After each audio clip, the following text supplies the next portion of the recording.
kia e tāre te wānau. Ki runga ki e nei ruanuku, ki runga ki e nei taura, ki runga ki e nei tauira. Kia koe te matapunenga, kia maiangi te matapuiu, ka whakamaua, kia tina. Uie. O tēnei te reo o mihi e whakatau mai a koutou ki roto i te whare o te ea whakawai i tēnei o ngā ata. He kaupapa nui whakahira e tēnei o ngā rangi e hikama ko Ngā Manu Kōrero, te whakataetai āroe o Wairarapa ki te awakaina. E mihi ana ki te mana whenua tia wanoringa i te rangi, te toki te tangatanga i te rā. O tira ki te kura matua wainui amata nā koutua no te karanga mo tēnei o ngā rā, kei te mihi. Nō reira, ka koke tōtika tātou ki roto i ngā mahi. He oi, e tika ana kia whakakōrero ake i ngā kōrero o Horere. Nō reira nā runga i tērā tātou. It's my honour and privilege to welcome everybody into our whare, te ea whakawai on this lovely day. We have an amazing kaupapa, Ngā Manu Kōrero regional speech competition for the region of Wairarapa ki te awakaira. Big day for our speakers today, whānau, and so it's really important that we whakarangatira all of our speakers today. Me pēhia te whakarangatira i te kai kōrero, mā te noho, mā te whakarongo.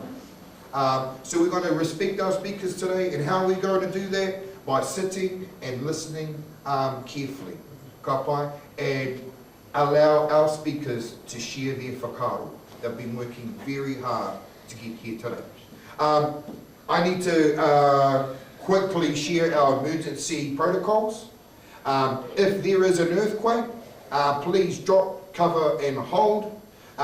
If you can get under a table, there's not many, please get under a table. If not, can you please try and go close to the wall? Ka pai. Once the shaking is finished, we're going to meet out on the pathway. If there is a fire, we will exit immediately and gather on the pathway. If there are any other emergencies, please just listen out to the MC, which is myself for today, and I will instruct us what to do. If you're in the auditorium, it is te rangi ngāhi. Ka pai. On that note, we're going to get straight into our first kura. So tēnei te karanga ki te kura matua wainui o mata, and kōtau. Can I please ask that we have our doors closed?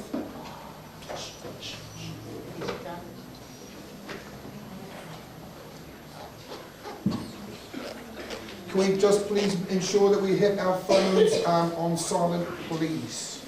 Even better, turn them off. We've got some amazing kōrero kei te haere.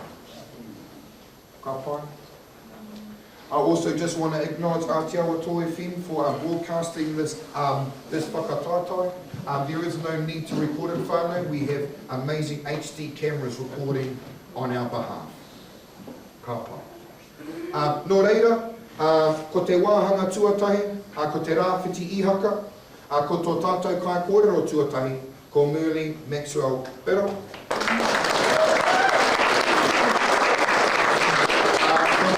Ko tāna pateke, ko te kaumātoru, ko tāna tau, ki te kura, he tau iwa, ko ōna iwi, ko Ngāti Parau, me ngā tūhoi,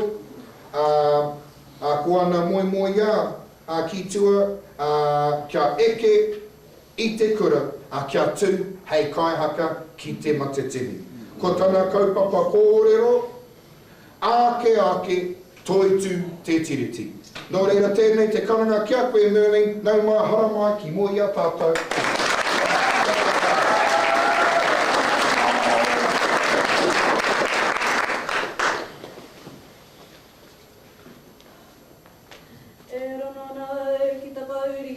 Ki te tani o kuia, tōku whānau, a tātou tūpuna mo te narohana o tō tātou whenua, o tātou tikana Māori, tanata Māori e.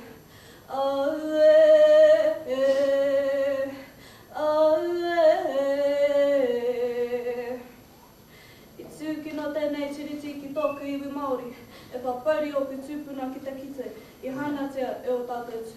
Whenua ki te iwi Pākehā, mehe mea kanaro I o tātou tikana katoa. Engari, e mutu ana te whakauri o ku tūpuna I te wā e ora tonu ana au, te uri o Ngāti Porau, mena e tūhoi. Kua taka nei te mana me te wehi o ku tūpuna i runa i au, kia Toitū tēnei tiriti. Ka mui ho tātou katoa i puta mai tēnei tiriti i nā tau 1,800. Ka mui ho tātou hoki e hea ngā tohu mai i mai nā rangatira Māori Hurinui i Aotearoa katoa. Nera, 500 e tataina ki te 600 ngā tohu mai nā rangatira Māori Hurinui i Aotearoa katoa. Engari, paku noa iho ngā tohu mai te iwi Pākehā. Mai te kaina mai o te Pākehā i puta mai tēnei tiriti. I te kaina mai o te Pākehā te hiahia e tahi ki tēnei tiriti. Tēnei tiriti, kia noho tahi te Māori me te Pākehā. Tēnei tiriti i hānatea e o tātou tūpuna kia ai o tātou noho ki te ake. I pērā rawa, kao. Heru kahu kē no rātou me te kore whakapono ki te tiriti, kia tātou ki te iwi Māori, ki te whakareana te hare ake nei me te ao Māori. Ia te tau mo tētahi rā ka whakanuia e tātou i tēnei tiriti mo tētahi rā. Nā te mea e ai ki te tiriti, ka ai o tō tātou noho i raro i te maru o rātou. I te kimi āhuru mōai kua tātou tūpuna i te wā e hanatia i tēnei tiriti. Mō tātou, he haumaru tō tātou tipu me te reo, engari i whawhai tonu rātou. E whawhai tonu ana tātou ki tēnei rā o tātou reo, o tātou whenua, o tātou ao Māori. I hanatia e o tātou tūpuna tēnei tiriti mo te kore, mena me whawhai tātou mai te timatana ki tēnei rā.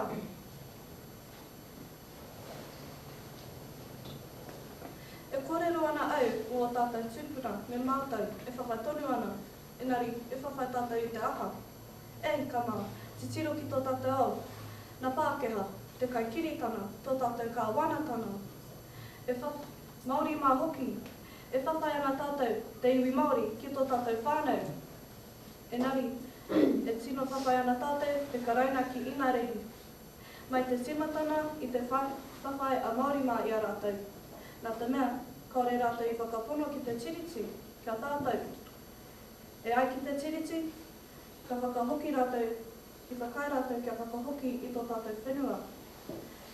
Kia ai o tō tātou noho i raro i tō rātou maru. Kia whakamutua tēnei mea, te kai kiritana i runa i tō tātou whenua. Kia noho ko tahi tātou me te kore raru. Engari, kaha ai, i whakai rātou ki tēnei tiriti, mehe mea, ka huri i tō rātou tuaraki a tātou, me te whakahoki kōrero. I mohi o kē rātou, ea hei te mahi e rā mea, te whakahoki kōrero, te huri i tō rātou tuaraki a tātou, no rātou pū ki te taha o rātou. I puta mai, ka ture maha o te pū, engari e hara mo te kai kiritana i te whawhai tonu tātou.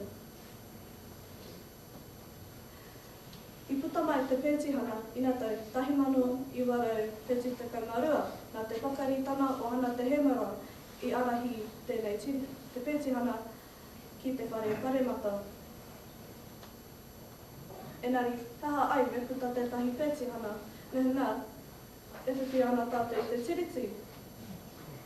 E ki ai, ka haumari tō tātou noho me tō tātou reo, o tātou tūpuna, ka noho ki tō tātou whenua, o tātou reo, o tātou iwi, ranatira, ranatahi Māori, ka ai o tō tātou noho. Te tohu tērā, i te whawhai tonu tātou, aha koa te aha. Aha koa te pētihana, aha koa te tiriti, aha koa o tātou ranatahi Māori, e tuana o tātou reo, o tātou o Māori. Mehe mea ki te whakatonu ana tātou, iaha tēnei tiriti mo tātou te huna Māori. Kama, titiro ki tō tātou au, e rere ana te reo ki wiwi ki wāwa.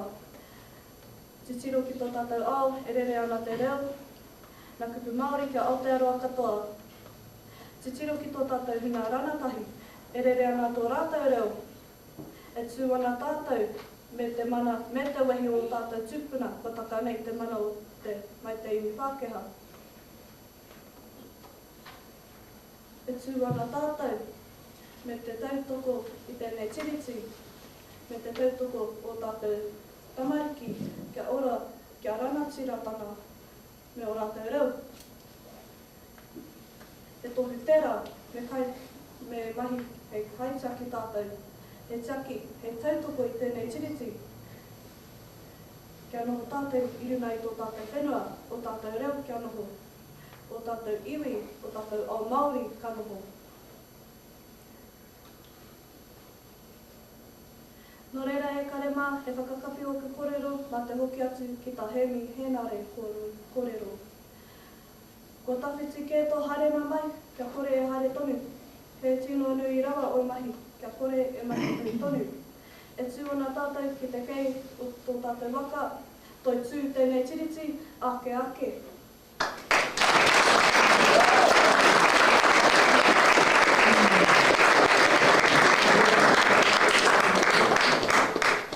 O tēnei te mihinui ki a koe Merlin me tō kōrero e kāne i te kaupapa e tino hāngai ana ki tēnei wā tonu nō reira nai nei te mihi a te uri o ngā tikorau o ngā tūhoi.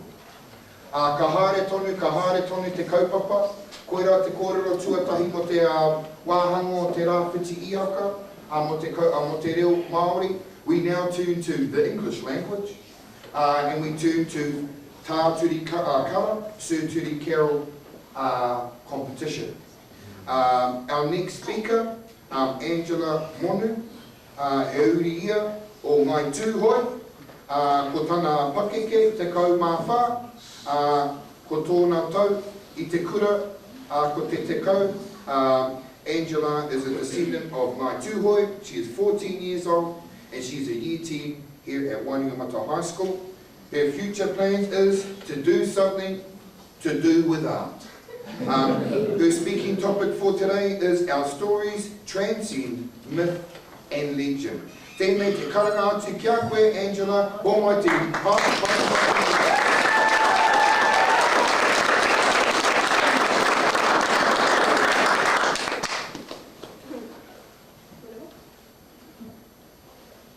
Is it a myth that life started in water and that water fell from the sky we call Hurinui? Is it a legend that the food we eat becomes our body, formed from the earth we call Rāwhiti? For some, indigenous stories are just stories, but for Māori, everything has meaning.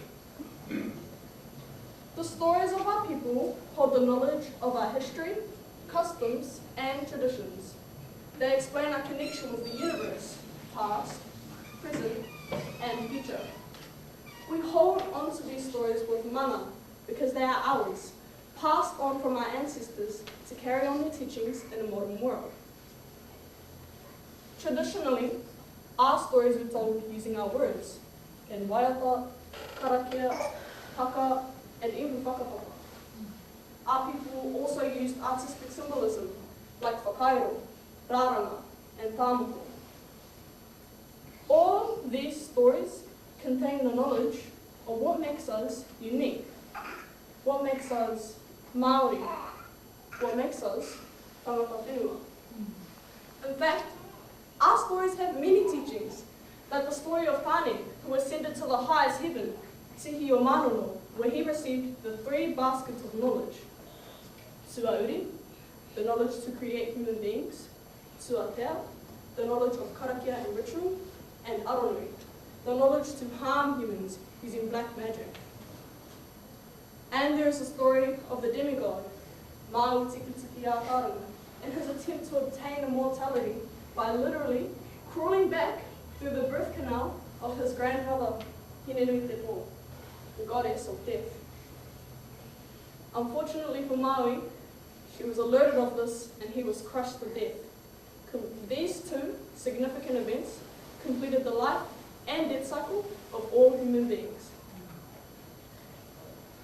Whether it's stories of the moon phases and how it affects the tides, guidance, and our emotions, the stories of the Matariki constellation used to forecast the coming season, our stories have existed since ancient times and have protected us from anything wanting to harm us, like whangaroa, sinking the Hawaii Islands of our whakatipuna, or colonisation, wanting to turn us into landless consumers.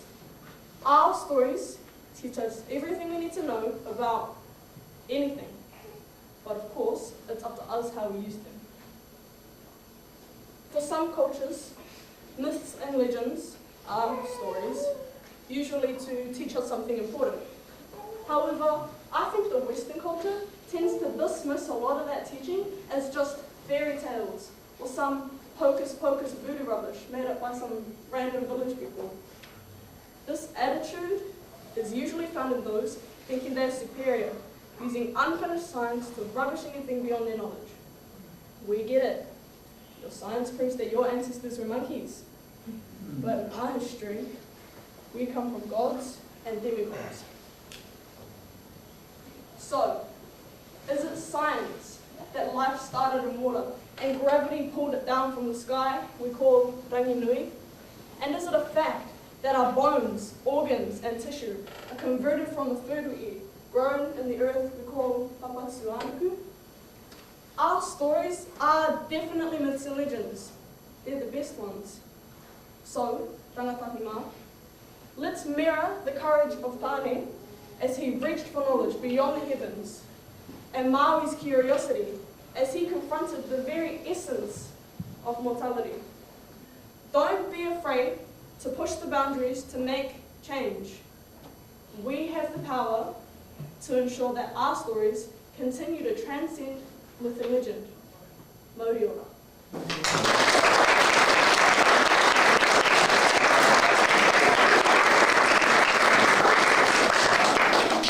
A tēnā koe ngā me tō kōrero, pai te rongo ati ki ngā kōrero pūrākau me te hāngai, kia koe o Tiriti tēnei wā kon.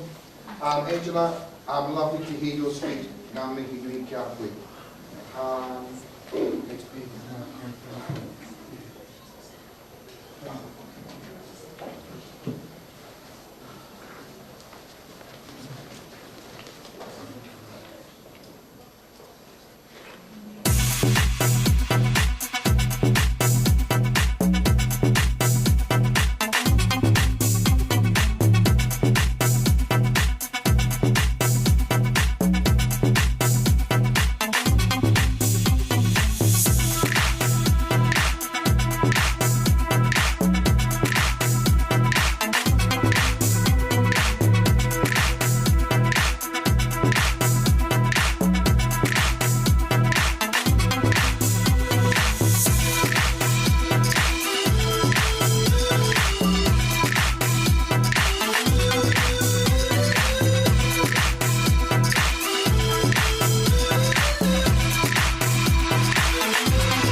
ko Mahina Riana Hughes, he uni o ngā puhi o te arawa, ko tana pakike te kaumāwha, ko tana tau ki te kura, he tau te kau. Ko ana moi o ngā mahi mo te anamata, ka tū hei māngai mo tōku whānau, hei poho kereru au ki roto i tōku ao Māori, ka tahira Mahina Riana. Nō reira tēnei te karanga atu, kia koe Mahina Riana, hara mai tū mai e tōku tōku, tōku ao Māori.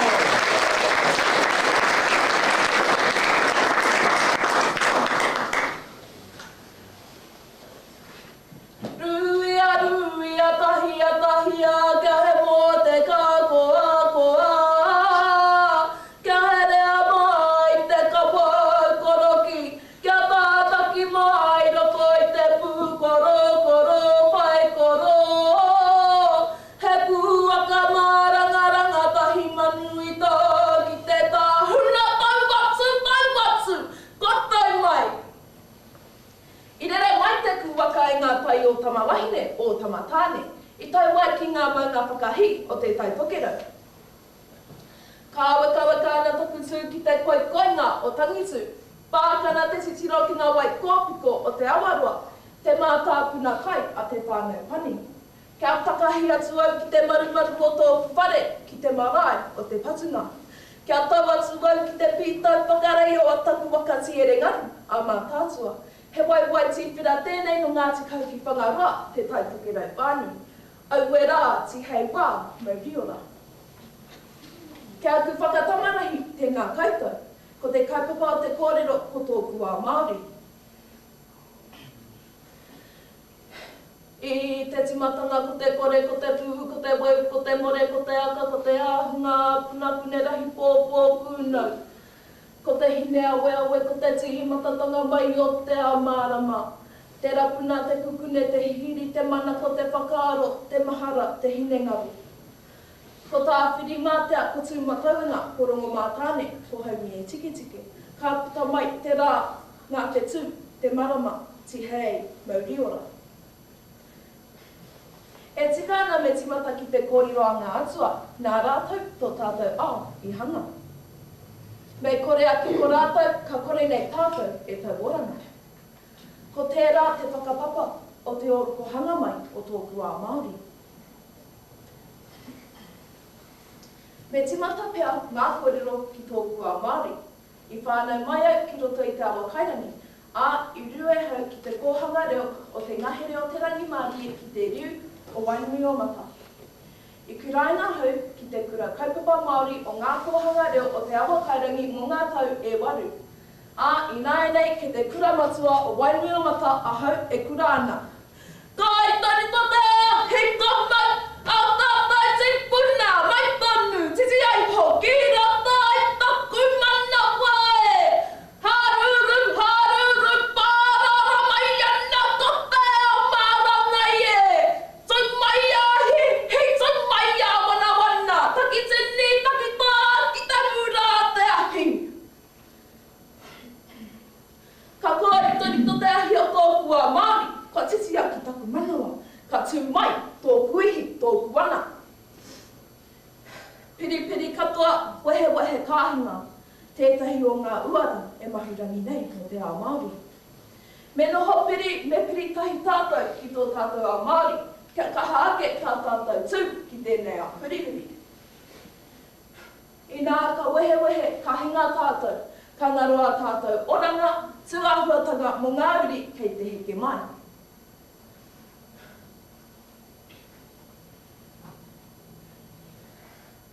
E rarau ngā mihi ki runga I taku māma, nā hau I whakatipu, I whakatūwhira I āna ringa ki te whakamarumarua hau ki raro I ōna parirau.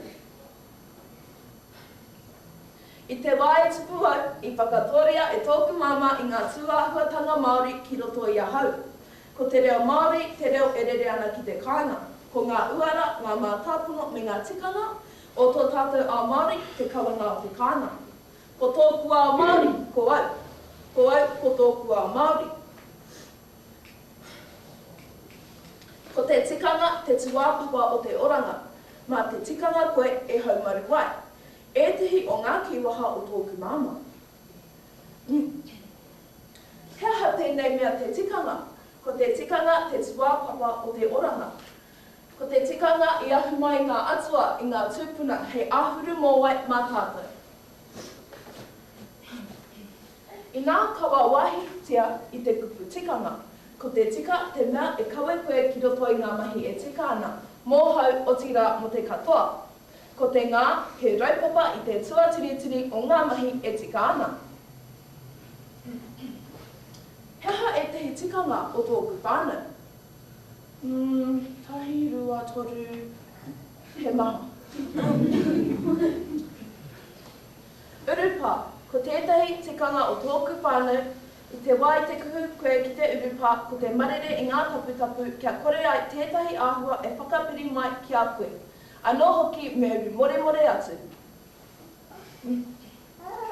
Ko te mea tuarua ko te ikura.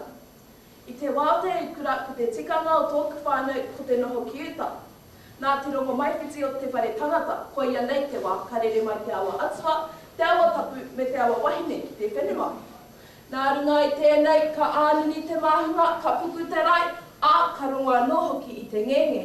He tohu kia wātea I ngā wahi kohi kai, ki uta, ki tai, hei whakahaumaru I te wahine. He aha tēnei mea te kawa. Ko te kawa te tuwākapa o te tikanga. Ko te kawa I heke mai I ngā atua I ngā tupuna. Tētaia te panoni I te kawa.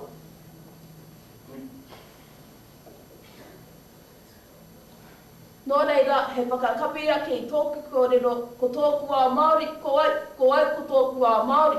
He kaupapa, he kai I te ao, he wānangananga ki te pō. Ko tōku wā Māori e waihanga nei I ngā uara, ngā mātāpono me ngā tikanga I waiho nei ki runga I ahau. He matapihi ki tōku wā I ahau e tū patapata I runga I te mata o te whenua. Nō reira, I ngā taitama wahine me ngā taitama tāne o tō tātou nei kura, tēnei au, ka mihi. Kia tau I honga manaakitanga te wāhingaro ki runga I a tātou, kia māhia e te huamā ki hikihi, kia toi te kupu, kia toi te mana. Tēnei au ka tukuna I nei kōrero ki te koituarunga o te whakawaia, kia ea taku kōrero mō tēnei rā. E rongo ka whakairihia ake ki a koe, kia rarau, e rarau koe.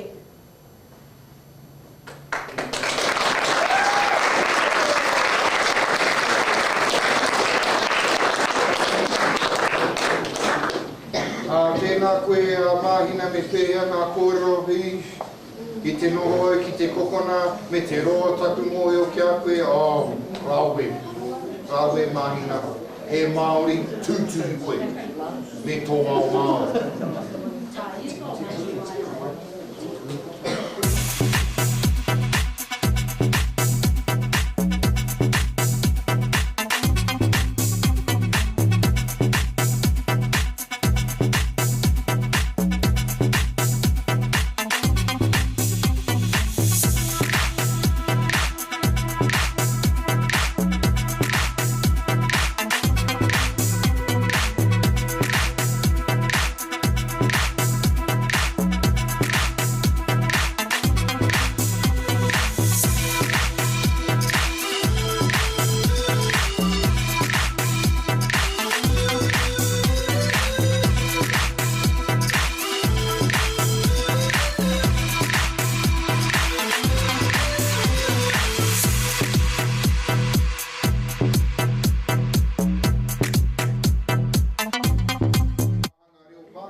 Section.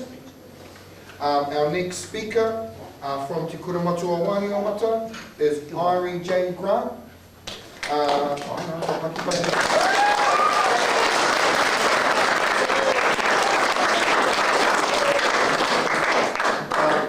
Huria o Ngāpuhi, a descendant of Ngāpuhi, age 14, year 10 at Kura, with the topic, My 100-Day Plan. Tēnei te karanga ki a koe, RJ, no mai harama.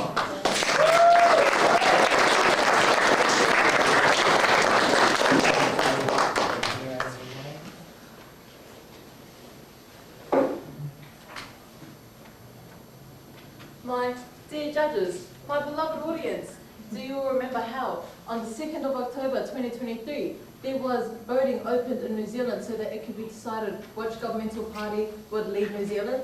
And do you remember how on the 27th of November we got our results back, it being decided that Christopher Luxon and his National Party were New Zealand's new representatives? Do you remember how you felt about the national government and their 100-day plan? Did you agree with their attempt to change Māori history? Did you follow through with them limiting learning opportunities for your tamariki? Did you like the fact that they were prioritising their high-paying customers instead of our struggling whānau? Or did you disagree with their decisions and choices and think that they needed a new and improved 100-day plan? Because if you did, I think you would be interested in my kōrero. Because I've taken it upon myself to create my own 100-day plan, so it benefits every resident of New Zealand. From our kuia and our karewa to our rangatahi and our tamariki, all voices shall be heard and all struggles will be seen. Because the first main problem that I would like to address is the national government and their attempt to change Māori history. Like, for example, rewriting the treaty. Uncle Google says the government, Māori and the Waitangi Tribunal are trying to right the wrongs that have happened as a result of the treaty promises being broken. But I don't see how rewriting the treaty will change anything. Like 8th of February 1840, the treaty was signed. And for the past 184 years, our people have been through many things. Like for example, 3rd of December 1863, the New Zealand Settlement Act enabling land confiscation, or 1857, the Native School Act, where Te Reo Māori was banned from being spoken in schools, and also the 5th of November 1881, the invasion of Ihaka. Rewriting the treaty will not bring proper justice to what happened, and it will most likely just mess up the timeline of our history even more. But in my 100-day plan, I would make it mandatory so that everyone can learn Māori history, so that they would understand what our people had read through after the treaty was signed. And I would make sure that more cultural activities would happen, so that our culture can be embraced more openly and out in public, so that the Pākehā can have a proper understanding and appreciation on how to see things from a Māori perspective, which also means more Te Reo Māori and more English being taught in schools. Which brings me to my second main goal, and that is the education system. So I'm well aware that the national government may be trying to give us a good education so that we can be the future rangatira, future New Zealand representatives, future whatever it is you want to be. But based on their current decisions and them deciding to change the school lunches, remove our phones and make transportation to Korero more difficult, I don't understand how that will help us at all. I mean, how will changing our free school lunches to work food help us learn more? How will we make sure we're at kura on time when transportation is expensive? And how can research and mahi be completed without our phones? It's like this government isn't really trying to help us at all. But I see what goes on in these classrooms, and I see the full potential that everyone in here has. So in my 100-day plan, I would make sure that everyone had the proper resources and support that they needed so that our struggling students can reach their full potential and our full achieving students can gain more opportunities so that they can branch out into different subjects and so that they can be well prepared for adulthood. Being well prepared for adulthood, that also means being prepared to own your first home. Exciting, right? No parents, you can do what you want, you can make a mess, but then there is also trying to afford the cost of keeping your house running. It doesn't help that New Zealand is known as the least affordable housing in the developed world. And the main issues for this housing situation is overcrowding, molding, the current cost of living, noisy neighbours and pests.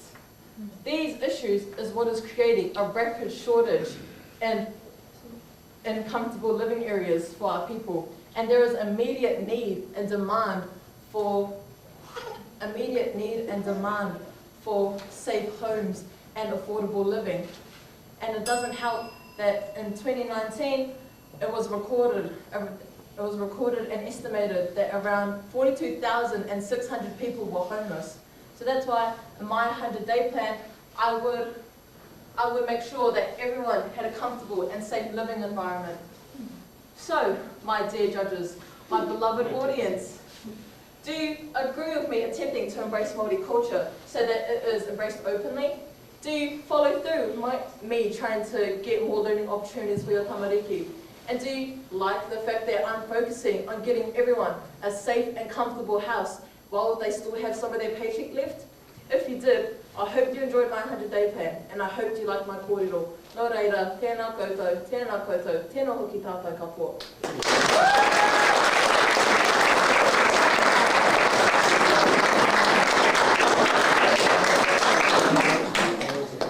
Mihi nui ki a koe, Ari Jamie, pēhea ngā kōrero, you've got my vote.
He tauira.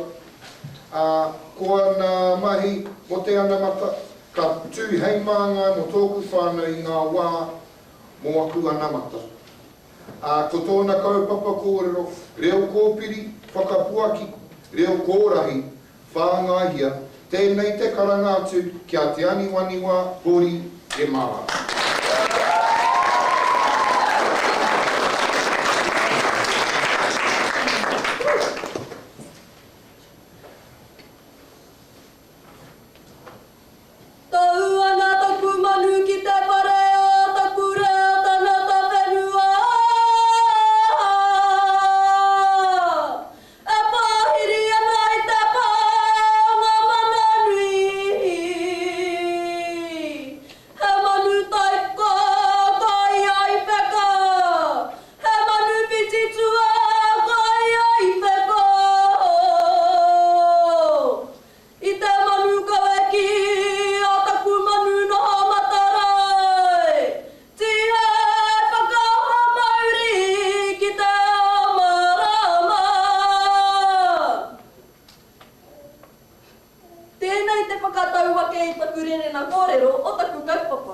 Ko te reo kōpiri, whakapuakina. Ko te reo kōrahi, whāngaihia. Tō ia mai ngā pairenga kōrero o tā uki, haikai iarahi I te paiti o te reo kōpiri. Kia pūa te whakapuaki, I whānuitanga o tō tātou reo, kia tātou ngā tauira Māori, o ngā graduarua Hurinui te rohe. Hei whakapuaki I ngā pai o whakaro, me putara no tātou mai te kopa pauri o tō tātou reo tanata whenua. Kia whakapuakina te tārai kōrero ki tōu ārero Māori. Mā reira e ora ai te anamata o tō tātou ahuria ki te tāhu o te kupu kōrero. Anei ahau e tūwari nei I te kura reo o te wharikura. Te rai a te waihope, te iere o te kura reo a nā mātua tīpuna. Heke I ho mai ki a tātou nā whakarea nā ngākau wairana tirana. Anei tātou kua tau mai, ki te whakapuaki I ona hua I tēnei rā. Kia noa mai taku whakatauki. Tuatahi, nā taku iwi I whakapuaki. E ki ana iti te kupu, nui te kōrero. Maringi ka uana te matu o te kupu o te akarangatira. Whakairo I te kōrero. Iti te kupu, nui te kōrero. Ka tauha te reo kōpiri, kia tahuri ake ki taku whitirua. Ko te reo kōrahi, whāngaihia. Whāngaihia te manu reo kōrahi ki te ao. Ko tātou ngā tauira, ka noho hei kai tā I te kupu kōrero mā kōpū. Whāngaihia te reo kōrahi ki tā tātou ahuria. Ko tātou kia tātou ngā wairerenga kōrero tahiko, kia pā mai ki te ao oināne. Whāngaihia te reo kōrahi o te ārero Reo Māori. Hei ho pūmanawa o tō tātou ahuria haere ake nei. Anei ahau, e tū he mokopuna whekepuko I tau mai ki te pūkohu tāiri oponiki. Kōpiri ana te kura reo he mokopuna ahau, nā te koro ai mauku ohine pūkohurani. Kei a taku reo, karana ki o puti puna. Oki mai, e taku reo, ana tira. Ko ai raia rahia, tātau e, nā kohi nā uri o te whāngai. Korahi ana mura o te reo whāngai ki ahau. Ko te reo kōpiri, whakapuakina. Ko te reo korahi, whāngaihia.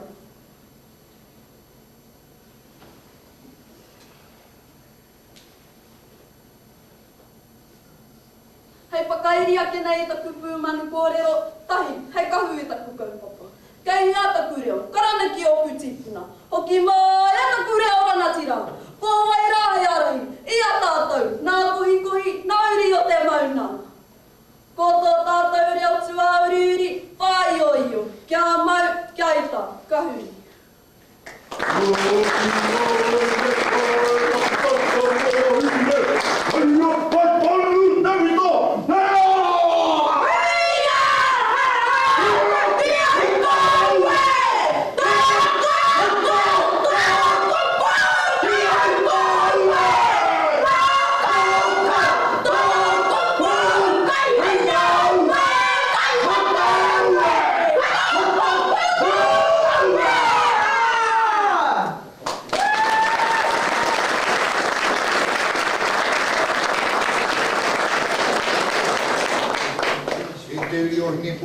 Me pēia te kōrero whāngaihia kā tika. Whāngaihia tō reo rangatira, kia rongo Hurinui tō tātou nei hāpori. Nō reira tēnei te mihi ati kia koe. O tira tēnei te tuku atu I te wā kia te kura matu o wainui o mata. Me he mea he waiata, he haka rānei, anei rā te wā kia taitapu I tō kōrero te kaipori.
Mo tēnei kaupapa I roto I te whakataetae o tā turikara e ki ana Junior English.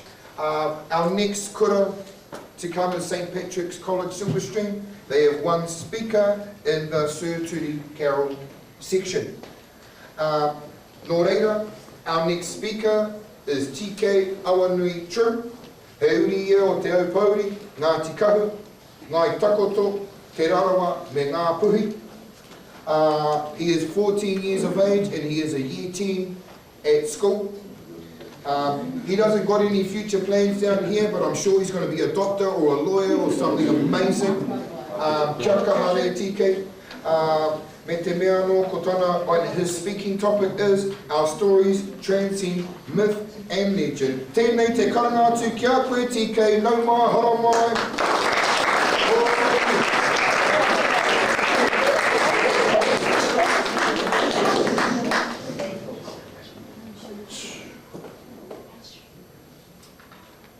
Maui, our illustrious ancestor. His stories are known throughout the cultures of the Polynesian islands and more recently, thanks to Disney, throughout the world. But for many of us, the tales of Maui were read to us by our parents and primary school teachers as a form of entertainment. Now, I don't recall any discussion about the meaning behind these stories. They were read in an enthusiastic manner and conjured up images of a charismatic demigod who could achieve amazing feats. And quite possibly, the most famous of these legends is Maui slows the sun. Now we all know the sun is 150 million kilometers away from Earth, so it is most definitely not situated in walking distance for any of us. Nor could we even get remotely close to it without being completely disintegrated. The premise of this story is a physical impossibility, but the story is good and meaningful. So why has the story of Maui and Tamanui Te Rā survived all these years? The legend is not simply a story, it is a curriculum. Lessons on what to do, how to do it, what not to do, and why. Let's take a look at this narrative. The people in Maui's village were frustrated. They didn't have enough daylight time to complete their tasks.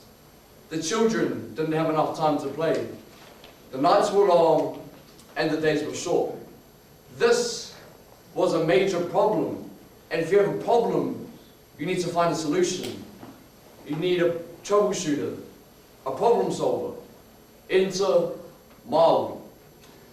Maui approaches his brothers and suggests that they travel to the pit of the sun and force him to slow down. His brothers were skeptical and didn't believe that they could do it without being fried. However, he'd already preempted their concerns by thinking about the solutions prior to taking a suggestion to them. This gave the brothers the confidence that the plan could be executed. Maui was a planner.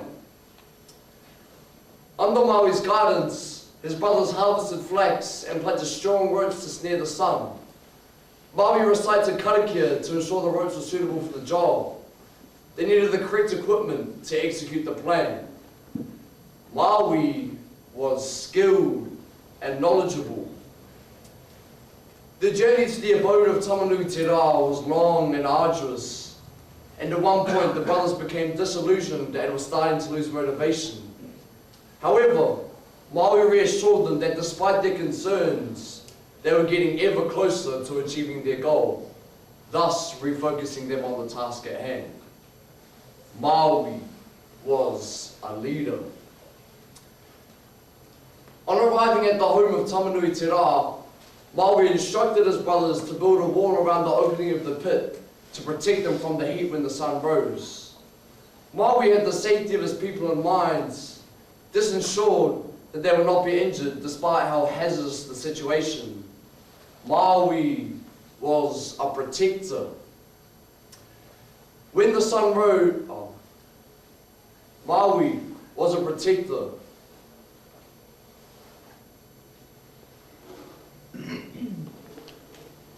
When the sun rose, the brothers were instructed to snare the sun with the ropes that they had prepared, and Maui showed great bravery by attacking his formidable opponent with the magical jawbone of his ancestor, Muriranga Whenua.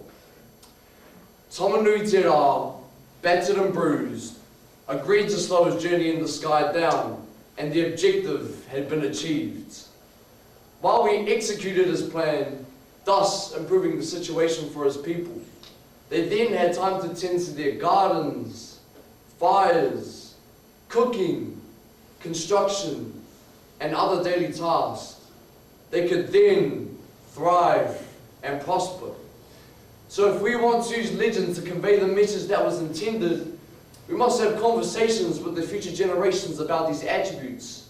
We want our kids to be brave, innovators, problem solvers, planners, to be skilled and knowledgeable, leaders, protectors, and risk takers.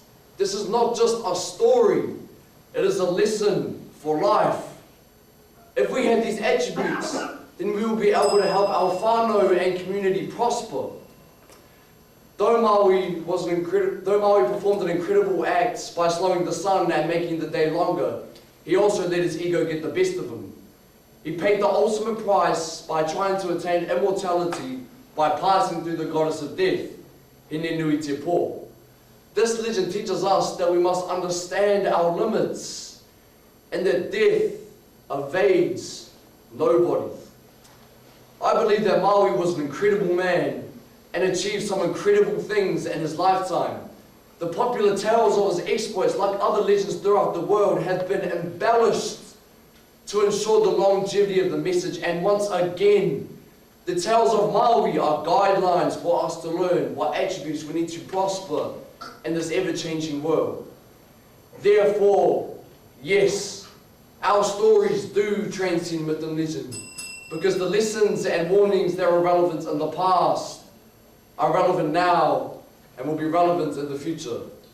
Lord Eira, tēnā koutou, tēnā koutou, tēnā koutou katoa.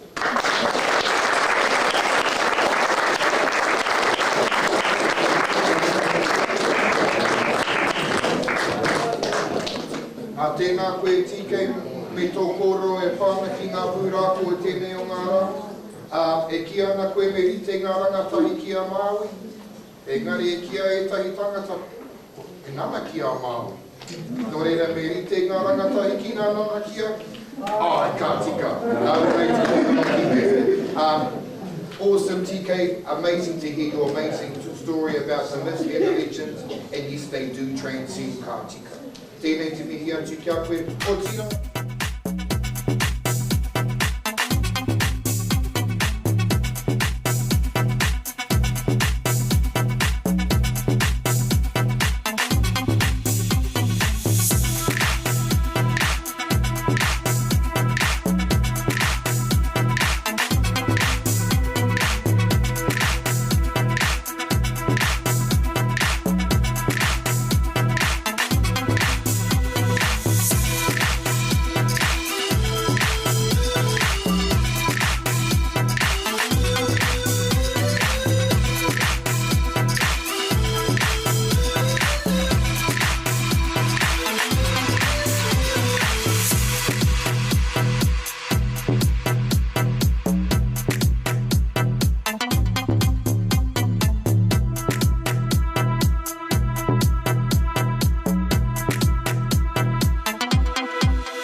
Nō reira ka haere tonu te kaupapa, a tēnei te karanga atu ki te kura kaupapa Māori o Wairarapa. Me tō rātou kai kōrero e whai ake nei ko Melita Kesha. He uri ia o tētahi taha e uri ia o Ngāti Kaununu. Ko tētahi atu taha ona no nai tūhoi. Ko tana tau pakeke, ko te kau mātoru. Ko tana tau ki roto I te kura e tau iwa. Ko tana kaupapa, ko tōna ana mata, ko tana hihia kia tū heiroia, kia whawhai mo tātou te iwi Māori. Ko tana kaupapa kōrero mo tēnei rā, kei maumau Māori mā, tēnei te karanga ki a koe Melita Kesha, tēnā karawhiua.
Tērā ia te kōrero e mea ana, ko te manu, kai te miro, nōna te ngāhere, ko te manu, kai te mā tauranga, nōna te ao.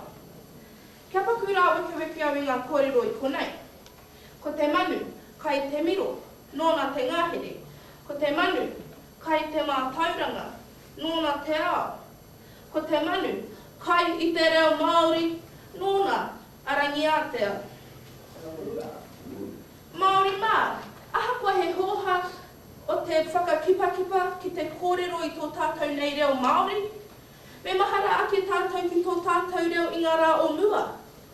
Ara, ko te noho ki te waha o te prata, ki ngā mutu o te pūreko, ki ngā niho o te ture. Māori mā, o tira, kaia koma, whakaākona te reo Māori kia mātou ngā tamariki. He rere te whakaako I te reo Māori, tēnā I te kōrero I te reo Māori, me te whakaako noa. Kia tīkina atu te kōrero e mea ana. Whāngai te tangata I te ika, ko ora ia I te rā. Engari, whakaakona te tangata ki te hi ika, ka ora ia haere ake nei. Korero Māori ki te tangata, ka mārama ia. Engari, whakaakona te tangata ki te kōrero Māori, ka matatau ia. Kaia ko mā, matika mai. Ka tahuri ake ki te puaha o taku waikawe kōrero. Ngāti kapahaka, tai tamariki mai, tai pakike mai. Whakatīnana hia tau I waita ai. Whakatīnana hia tau Ihaka ai. Koia kia tātou he pūrei Māori, he whakataruna, he whakāri noiho. Kia tīkina te kōrero o Kukaeko Kapaka. Me Māori te karawhi ki te atamira, me Māori anō hoki te karawhi ki te kāinga. Ki ngā wāhi katoa, kia tuku tātou hei Māori mo te haurua haura. I ngā wārāne e hia nei tātou, kia Māori tātou.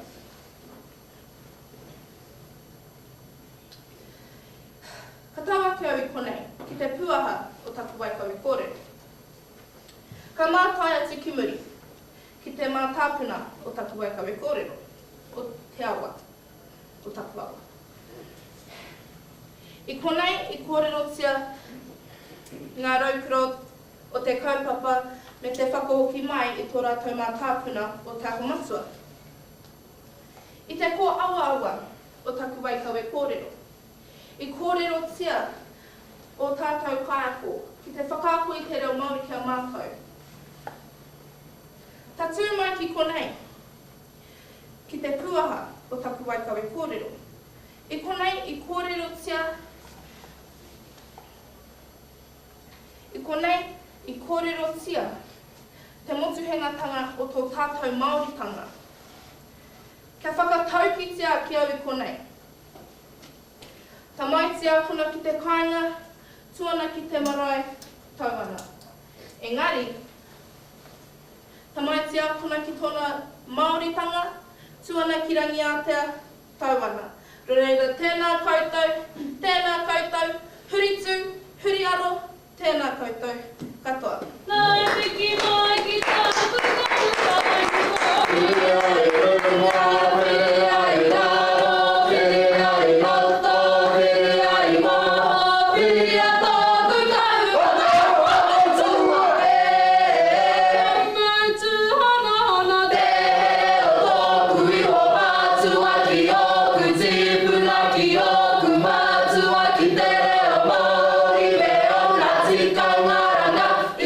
Tia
kahu ki whangaroa.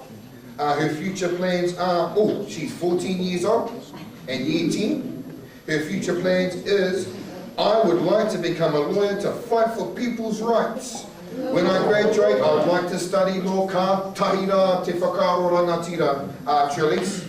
Nō reira, I runga e tēnā, tāna kaupapa Korero, her speaking topic for today is... Okay, here. Ngā tamatoa. Nō reira tēnei te karanga atu ki a koe Trellis Morgan, nau mai, hara mai, kara.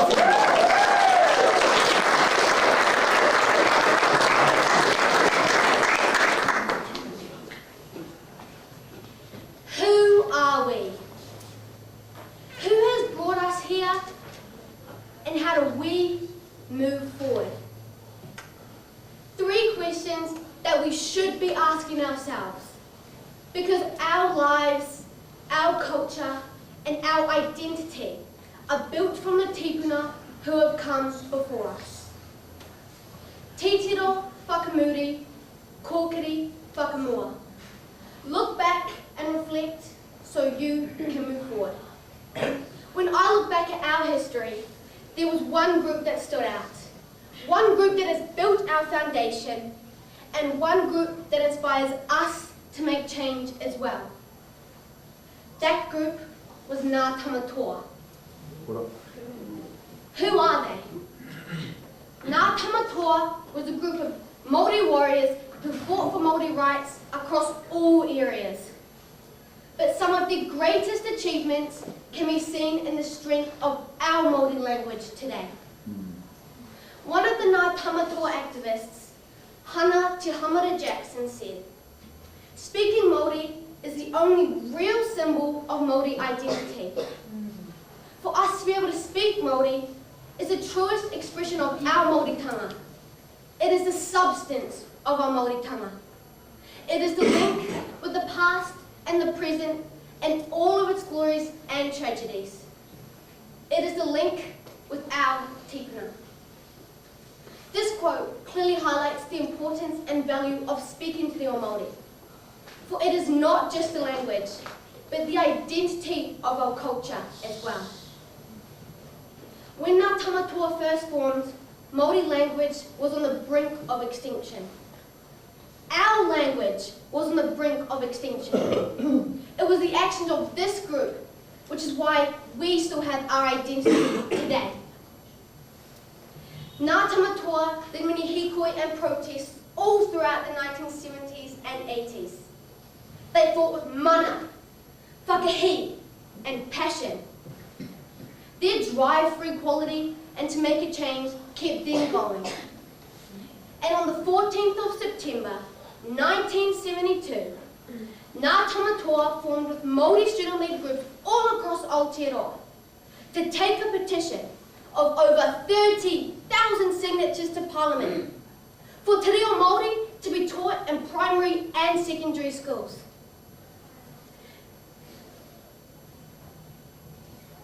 That petition is the catalyst that everything we have today is built off. Matariki, kura kaupapa, Māori Language Week, and even Te Reo Māori being recognised as an official language in Aotearoa are things Ngā Tamatoa has built the foundation for. Although these are huge achievements and changes, we right now are witnessing the use of Te Reo Māori slowly being taken off us and erased again. Māori government names being eradicated because the public can't understand it. Wanting to reinterpret Te Tiriti or Waitangi to roll back the use of our Māori language. The things that are happening in our country today are the things that sparked Ngā Tamatoa to form. But what can we do? As the tohu for Ngā Tamatoa goes, Tamatū, Tamaora, Tamanoho, Tamamate, Tamatoa. Stand up and do something. Don't sit and do nothing. We are this generation. Our voices matter. Our voices are heard, and our voices can make a difference. Everything we can do has been done before, but it is the way we do it that can make the change. Ngā Tamatoa was a Māori revolution that changed the way our culture, language and identity are seen today. By bringing light to Māori rights and fighting for our language, they have moved us forward and brought us to where we are today. Titiro whakamuri, kōpiri whakamoa. Ngā Tamatoa have given us a foundation, not only to build on, but to look back on, that inspires us to move forward and make change as well. They use their voices to make change together. Now let me ask you again, who are we? We are this generation. We are the future. And together we plant the seeds for our future generations to grow, just like Ngā Tamatoa. Kia ora. Kia ora,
Ngāti parau te otanga maha ki Ngāti rau ka wānau hoki. A ko tana tau pakeke te kau māwha. A ko tana tau ki te kura he tau te kau. Ko ana moimoia ona wawata. A mo te anamata kia whai ngā tapuai o ona mātua hei kai ako. Ka tahi rā te whai. Ko tana kaupapa kōrero mo te rangi nei. Ngā pūrākau Māori he kura huna kei roto. Ka mutu tēnei te karanga atu ki taku kōtiro, taku mātāru o Waimarie e, karawhiua.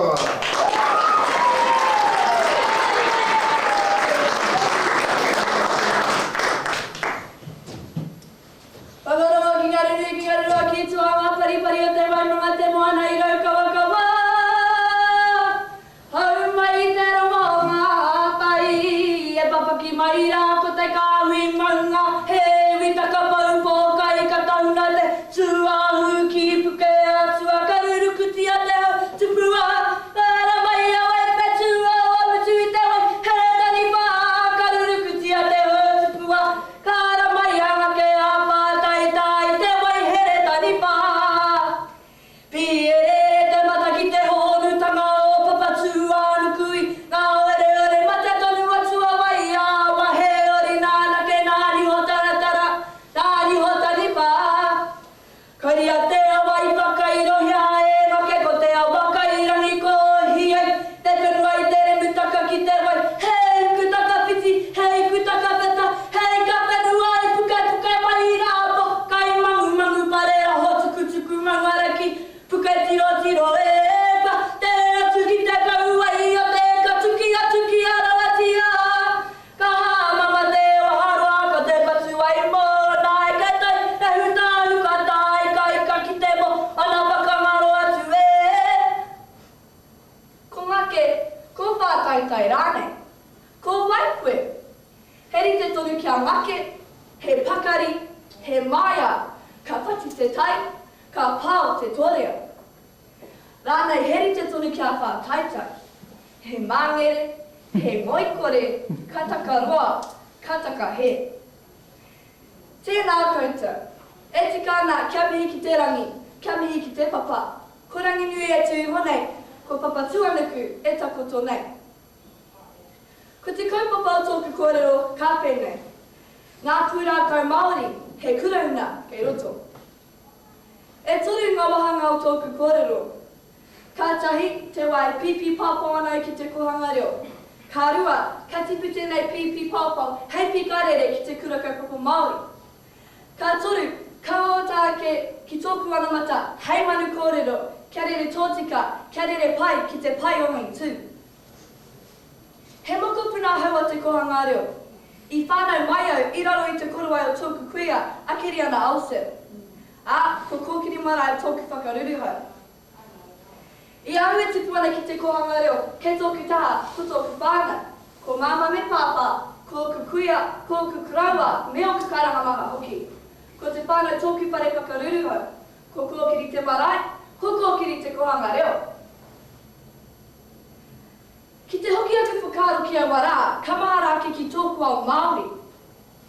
Ko ngākau o tōku whare ako, ko ngā atua Māori.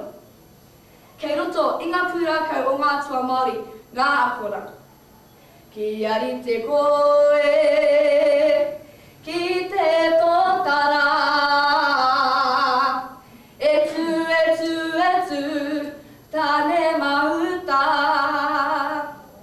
mauri ora, te wairua o te tōtara,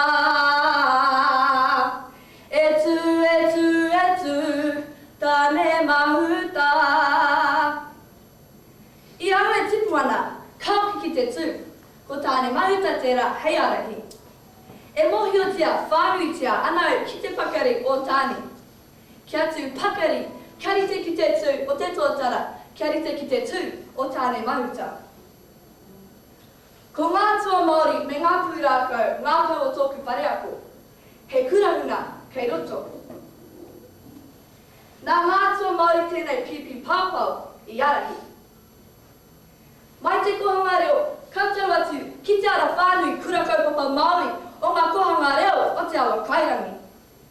I whai kitea i te ara whānui mai te kohanga reo ki te kura kaupapa Māori.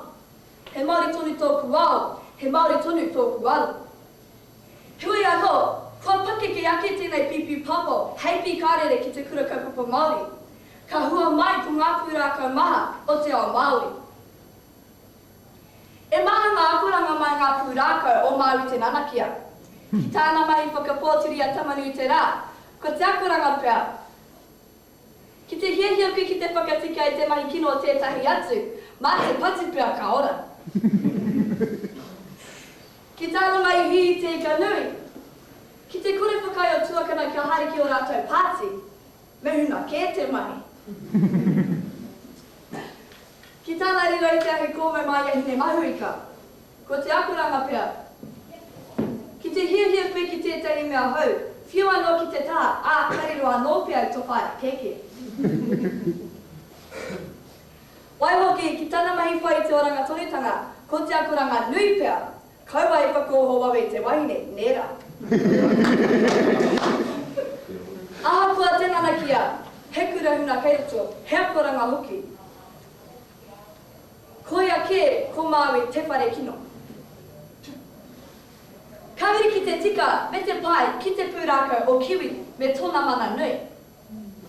Ko kiwi anaki i pakai ki āwhinai a tāne, e ai ki te pūrākau, i te mate haere ngā rākau o tāne i ngā itanga pēpeke. I pātai atu a tāne ki Ngā Manu katoa o te wā o te āwhi. Nā.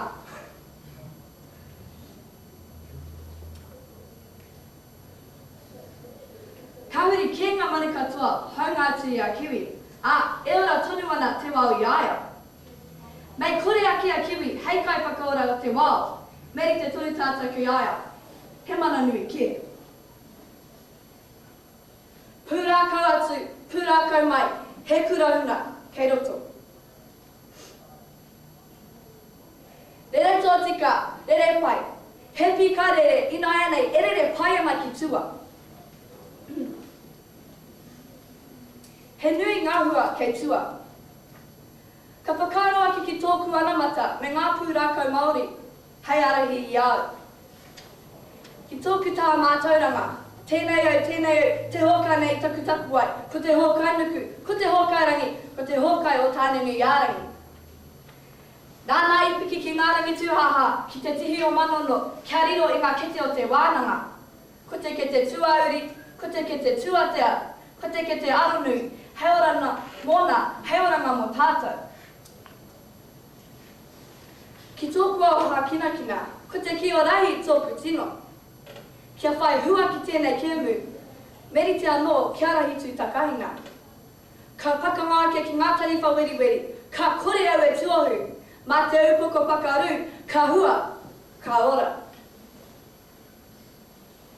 Ki tōku taha whakapono, ka kore au eri te kia tinirau, kia tutunui, kia tūpato, kei herea ki ngā tāngata kino. I whakapono a tinirau ki a kai, a kahuri ke a kai ki ona kōrero me te tūkino i tōna mōkai. Kua ako a tinirau i ngā puranga, karite ke tēnei. Mā ngā pūrākau e arahi, mā ngā pūrākau e whakaihihi. Ka hoki tēnei manu ki ngā taonga, mai te wā e pipi pāpā ana ki te kohanga reo. Hepi kārere ki te kura kaupapa Māori. Tainua ki te manu e kete ana kia koutou, hei Manu Kōrero. Nā ngā pūrākau Māori me ngā kura huna kei roto, e whakaihihi, mā ngā pūrākau Māori me ngā kura huna kei roto e arahi. Rere tō tika, rere pai. Rere tō tika, rere pai. Rere tō tika, rere pai. Rere rungara warae. Rere rungara warae.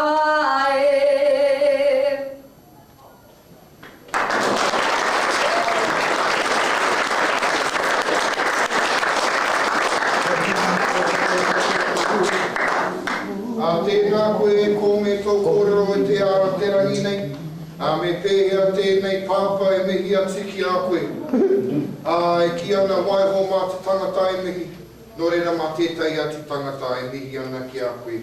Engari, e poho kereru ana tēnei pāpa i tēnei wātanga. Ka haere tonu te kaupapa, ka peka atu tātou ki tērā atu o ngā reo. I runga e tēnā, we are now passing over to the English section, to Turi Carroll, and our next speaker from Te Kunakau, Te Ala Whānui Kura Kaupapa Māori o ngā kōhanga reo o Te Wakaira. He uri no te iti o haua, ko piata whara tēnā. Ko tāna tau pakeke te kaumāwha, ko tāna tau ki te kura, e tau te kau. Ko ana wawata mo te ana mata. Ko tāna manga ko nui, kia eke ia NCA me ngā taumata katoa. Ka tauira te whakaaro rangatira. No reira, her topic for today is stress less, live more. Whakataetae tips. On that note, tēnei te karanga kia koe piata whara, tūruna!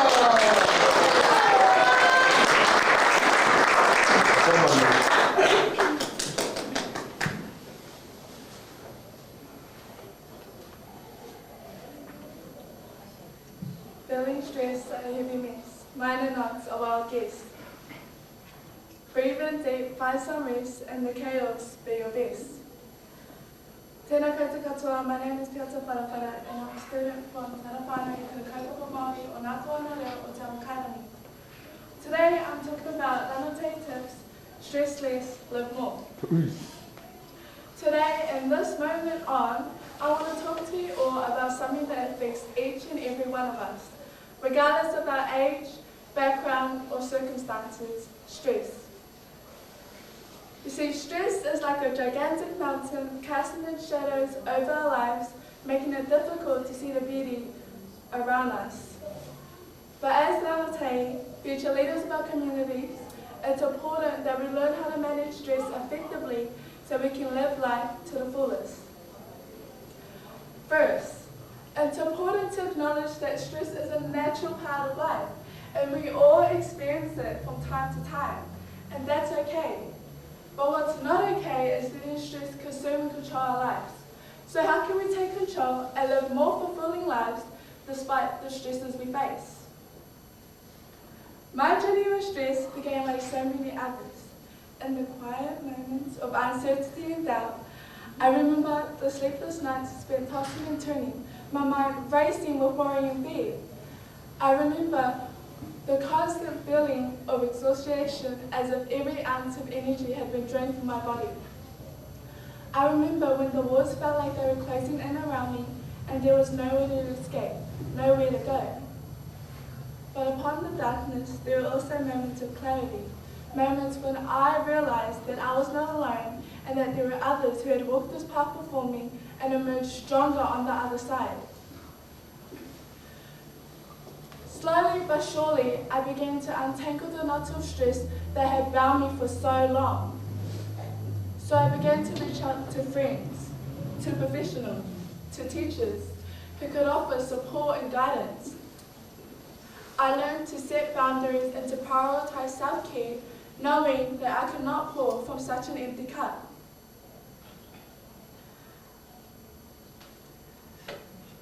But upon the chaos, there lies an opportunity to not just to survive, but to thrive, to not just to endure, but to truly live. Today, right now, I want to share with you all some strategies for navigating stress so that we can all live more fully and enjoy life. Number 1, look after yourself. As Rāwhiti, we often have many responsibilities pulling us in different directions, whether it's school, family, or tiring activities. It's important to prioritize self-care. This means making time for activities that bring us joy, happiness, or whether it's taking a walk in nature, practicing mindfulness, or indulging in a hobby we love. Number 2, build a support network. Building a strong support network of friends, family, teachers, or even mentors could provide us with the encouragement and guidance we need when times get tough. Don't be afraid to reach out and lean on others when you need it most. Your mental health is worth it. Number 3, set boundaries. It's overwhelming when we say yes to every little request that comes our way.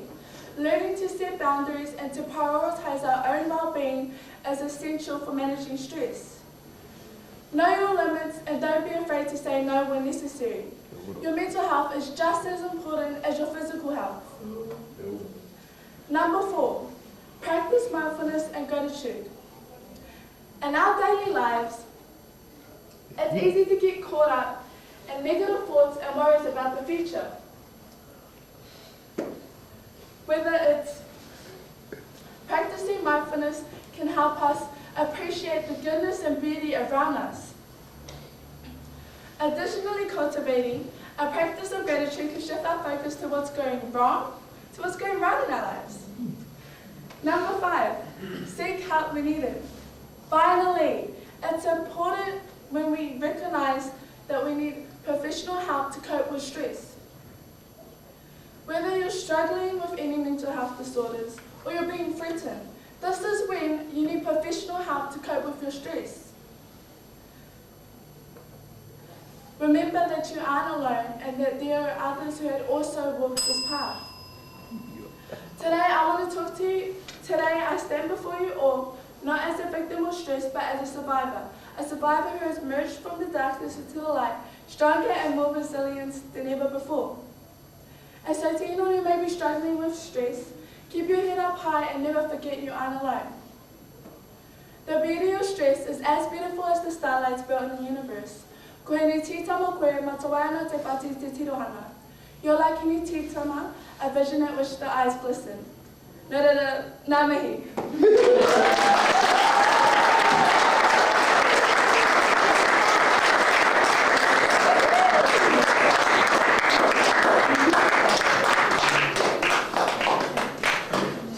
Tēnei te mihi nui ki a koe piata me tēnā kōrero, me whai a ke tātou ngā pakiki i ngā whakaro ngā rangatahi.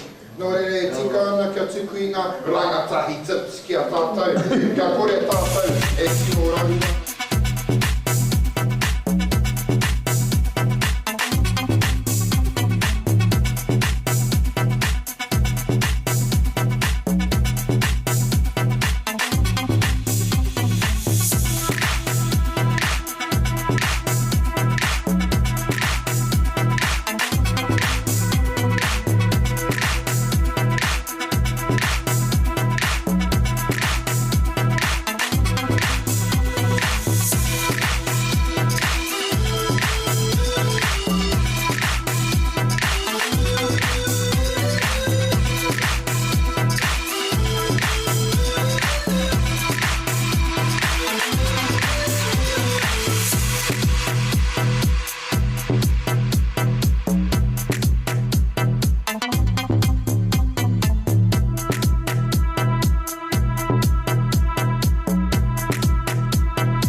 Ko tana tau ki te kura, he tau iwa.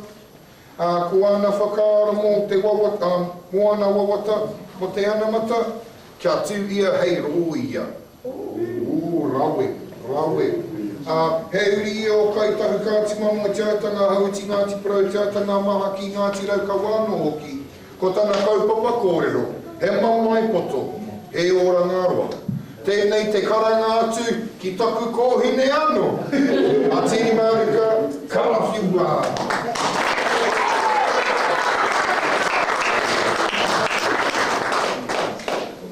Tēnei te ara mani e tui honei, tēnei te ara whakapuakina tēnei, tēnei te ara mani rau whakapuakina tēnei, karangai te tapua tāne ki raro tēnei te pōnau mai te ao. Karangatia te ao e piri, karangatia tāne e piri, e tangata whakamaua ka tīna. Hui e tāi ki e. Ki te pare e tui honei. Tū maia, tū he pare kōrero, he pare whāwhā whakaro, he taumata kōrero me te tini me te marako whakarau i ka mai nei. Ki te mana whenua te ati o nōrunga i te rau te tuki te tangata ngōtina, nā nei tini. Ki te hunga kai piripiri mai no pi ata ana ki Ngāti o Turi. Tēnā, ki te paituku kōrero, whakamahia tōpene, Carroll aia e a kurena tina. Ki Ngā Manu Kōrero tērā, kia atu, kia oho, kia matāra, kua tai mai tērā.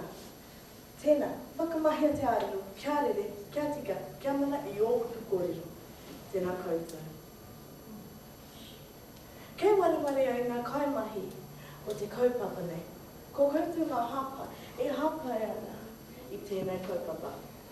Mei kore koutou, he wāwai, hei ringa mō tēnei kaupapa, kei tinihi. O tira ki te maria, ko tāma ki te tautoko, tēnei kaupapa. Ma te tautoko ka ora tonu ana te kaupapa. Tēnā koutou, tēnā koutou, tēnā koutou kotua. Ko te marka bāta ki toku ingoa. He ria rau te tairāwhiti, te waipunga mua noa hoki. Engari, ko te pua I raro I te maru opuke atua. Ko te ara pāmi kura kaupapa Māori o ngā koha ngāra o te awa kārengi toku kura. Kei te hanga tunu tuku whare kōrero. Ko te kaupapa o tuku kōrero, he mamai poto, he ora ngāroa. E whā ngā pātu o tuku whare. Tuku tā hine ngāro, tuku tā tinana, tuku tā hu wairua, tuku tā hapāna. Tēnā, tono mai ki tuku whare. Ki te pātu tuatahi o tuku whare kōrero, e ki ana te taha hinenga, he mamai poto, he ora ngāroa. Ka whakaro ake ki ngā mate hinengaro e hurihuri o ariana, ki tēnā o tātou. E ai ki ngā tataura mo o Mauri tū, Mauri ora Aotearoa. E rara la, e ngā hau pā o ngā tamariki, I rangatahi pōro Aotearoa, e rara ana ki tētahi mate hinengaro. He nui ake ngā rama mō ngā iwi Māori me te uri, o te moana nui ākiwa. He tanipau veri te mate hinengaro. He taniwha e ngau kino nei hau.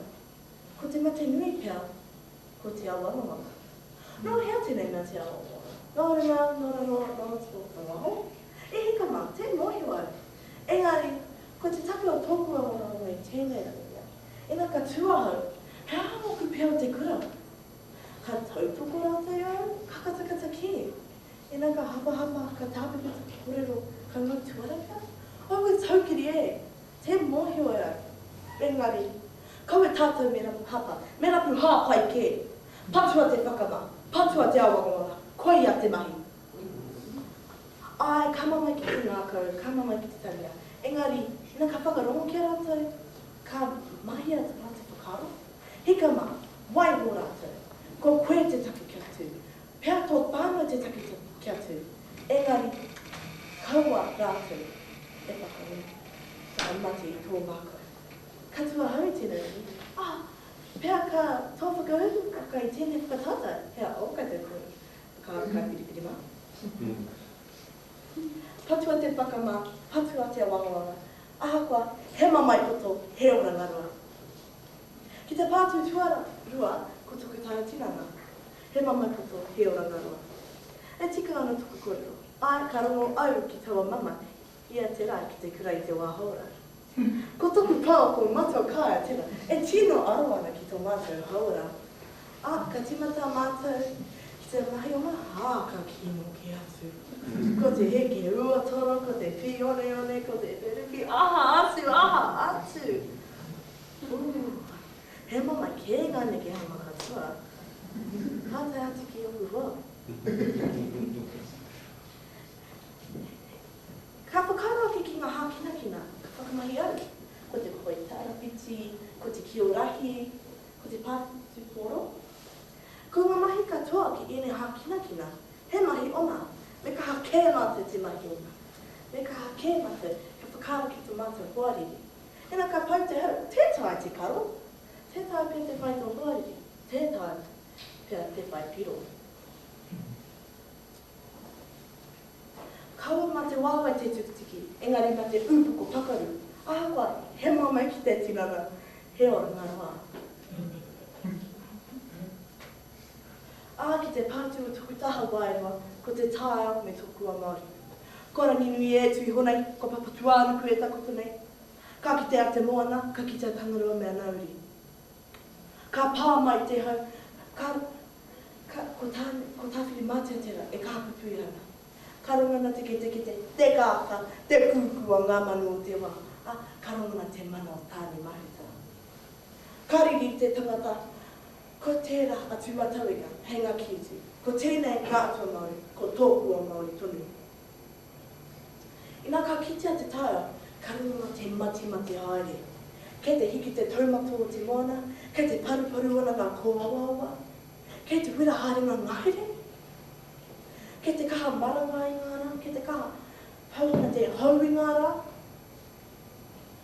kei te wira haere ngāra, kei te makariri ngāra, au e taukiri e mātou, au e te mamai, kua he ngāra. I ai ki o Korero, he mamai puto he ora ngaro, e hi, he mamai roa. Ka huri ki te pātu whakamutunga o tuku Korero, ko tōku taha whānau. Ko tōku whānau te paparika reruhoi.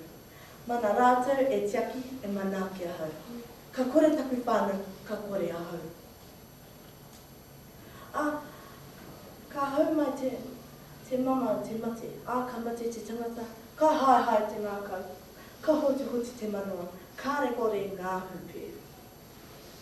He mamai nui, he mamai roa, he mamai ko pāma ki a mātu katoa. Ka whakaro aku au ki tōku kui a keri ana ausa. Nā te whakaro nui, he whakatū, he kura kaupapa Māori. Ka umaya, te ara pāni kura kaupapa Māori. I ngā rā ko pāhere, ko tāma o ku tuakana, o ku teina, ki tēnei kura. Ka haere mātou ki tōna ara o tōna momoia. Ko kare mātou i noho ki o momoia. Ko kare mātou i noho ki o rekereke. He mamai roa mātou ki o momoia e koe. Nō reira, mea huri ake ki o ka kōrero, me o ku taumata kōrero. Ko o ku taha hine ngaro, me te kitinga, te taumatatanga, o te mate haere, ngā tangata e mate haere ki te taha hine ngaro. Ki te taha tinana, me te mea anō, i ngā pirangi te pakari ake tō tinana. Me mamahara, he he mamai te haere. Ka huri ki te taha wairua me te oranga o te taia me te mea. He hata mātou mahi ki tēnei taia. E me pēhea te whakatika. Me te taha o tōku whānau. He whare whakaruru hau te whānau. He manawa nui o te whānau. Ka mamai haere te whānau. Engari, ka tika tonu o ku Korero. He mamai poto, he ora ngā roa ki ēnei mea katoa.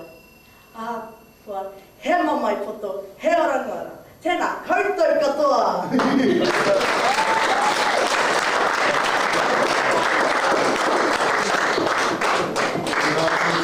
Ka me tō kōrero i tēnei o ngā ata, ka poho kerere tonu tēnei E tēnei o ngā rā, kia kite aku tamahine, toko rua ka tū mai ki tēnei o ngā kaupapa.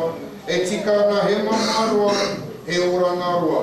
Nō reira ka whai atu i ngā whakaro o te rangatahi. Me whai atu tātou te hunga pakeke i ngā kōrero, i ngā whakaro o te hunga rangatahi, tēnā koe e taku kohiri. Ka haere tonu te kaupapa, ka haere tonu ko tahi ana te kai kōrero, e toi ana mai te ara whānui kura kaupapa Māori o ngā kōhangare o te wakarangi. Nō reira, kuhumai, kuhumai, kuhumai.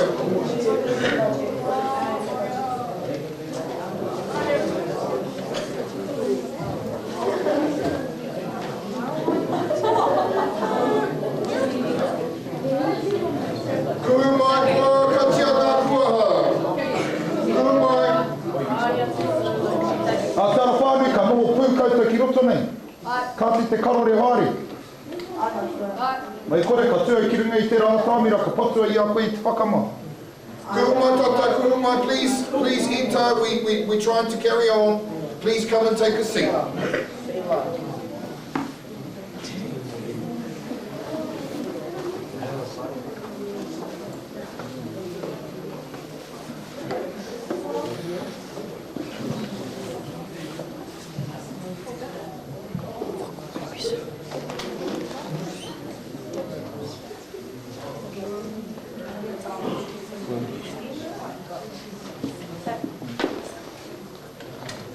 Kapai, can we please enter? We're trying to carry on with our competition. Please, can we enter? If there's no seating in here, I'll ask you to move down to the classroom where they're live streaming from this room. Can we please have the door closed?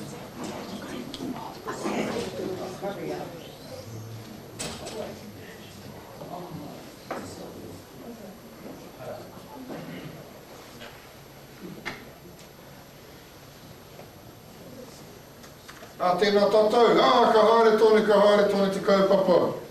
Ko tahi anō te kai kōrero, e toi ana mai tēnei kura. We have our last speaker from Te Ara Whānui Kura Kaupapa Māori o ngā kōhanga reo o te wakarangi. And that is Tiaki Hauwaho. He uri o Ngai Tūhoi. He is a descendant of Ngai Tūhoi. He is 13 years of age and is a year 9 at kura. He doesn't have any future plans down on the student profile. However, he's probably going to be a doctor or a lawyer or something amazing. I have no doubts. His kaupapa kōrero, his speaking topic for today, our stories transcend myth and legend. Tēnei te karangātu kia koe Tiaki Hauwaho, karawhiua.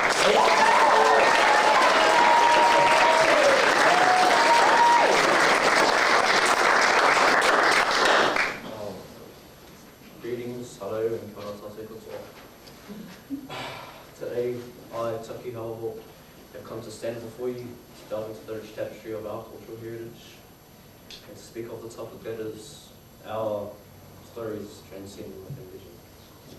In this speech, I also aim to illustrate the ways that our stories transcend the confines of religion, resonating deeply with the human experience and enriching our collective consciousness. First and foremost, it is crucial to acknowledge that our Māori stories are not mere tales of whimsy or fantasy. They are the living embodiment. They are powerful repositories of wisdom, encapsulating the collective knowledge and experiences of our ancestors.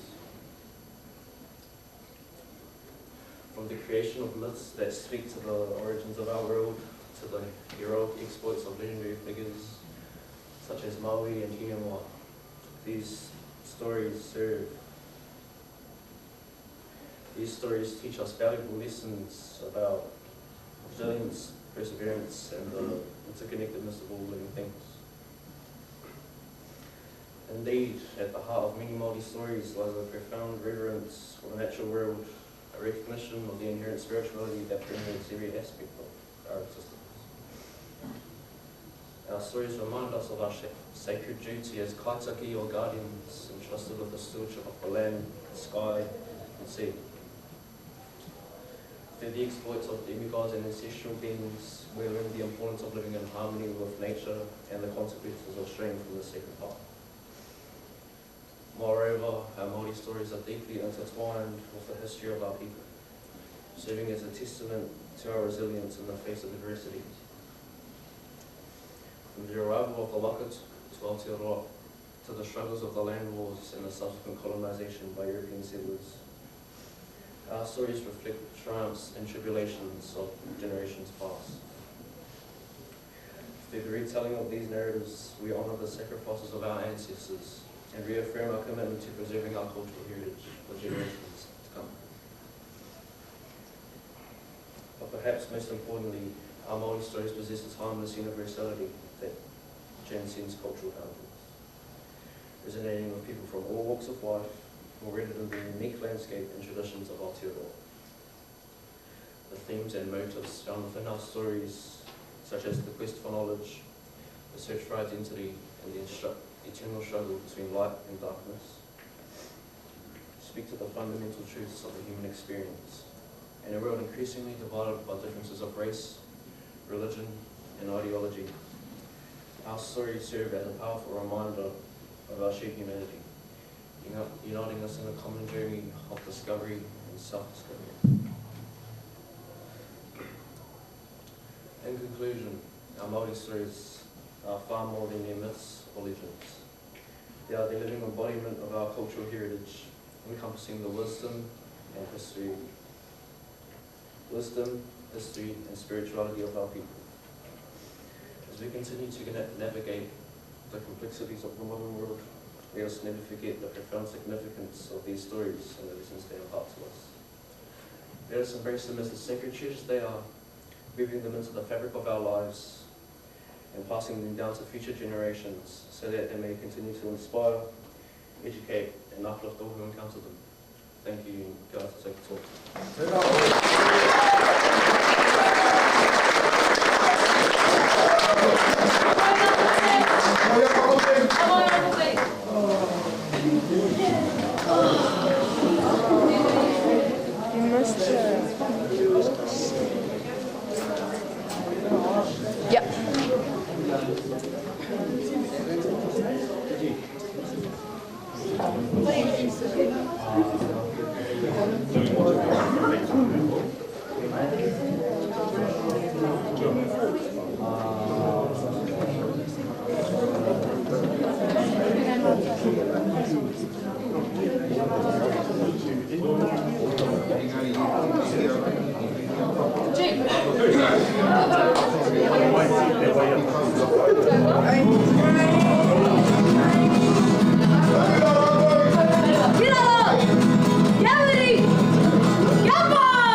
O te kura kaupapa Māori kia tū, kia whakapore.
Mai ngā kuria whārei ki te hirau, mama ke tū ki tongariro, whai titiri ki te rangi, te aroa ki te whenua.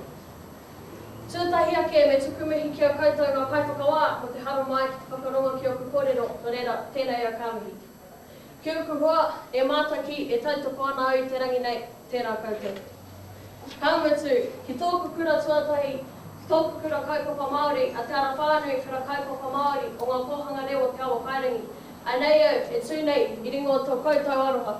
Ngā koutou tōki reo I whakaora, ahapa tohu nuku kurau, ka kore au e wareware I tōku kura tuatahi. Kia rite te hango aku kōrero ki te hango te waka. Ara, tēhu e kōrero ana mo te pūrākau o hine moa me tūtārekai. Te haumi e whakatau ana au I te kura huna o tēnei pūrākau. Kāmatu, ki te kei o tōku waka e kōrero ana au mo te akoranga o tēnei pūrākau. O reira, e tama mā, e hine mā, whiki mai kake mai ki tōku waka kōrero. whakataetae ki te pūrākau o hine mua me te kārekai. He pūrākau rongonui tēnei no roto mai tōku iwi a te arawa. Ko hine mua te tamāhine o umukari me hine maru. Noho ai rātou ki o whata. He wahine a tāhua rawa hine mua. No reira, I tino mana ki nui o ma mātua I ai. I tētahi rā, e tua umukari I tētahi hui. I hara mai atu tānekai me tōna whānau mai te mautere mo koia. Ko tū tānekai te tama a whakaue me rangi uru. Huihue ai ngā mātua, tainua I ki te ahine mua I tētai tāne e noho ai ki te taha o ngā manuhiri.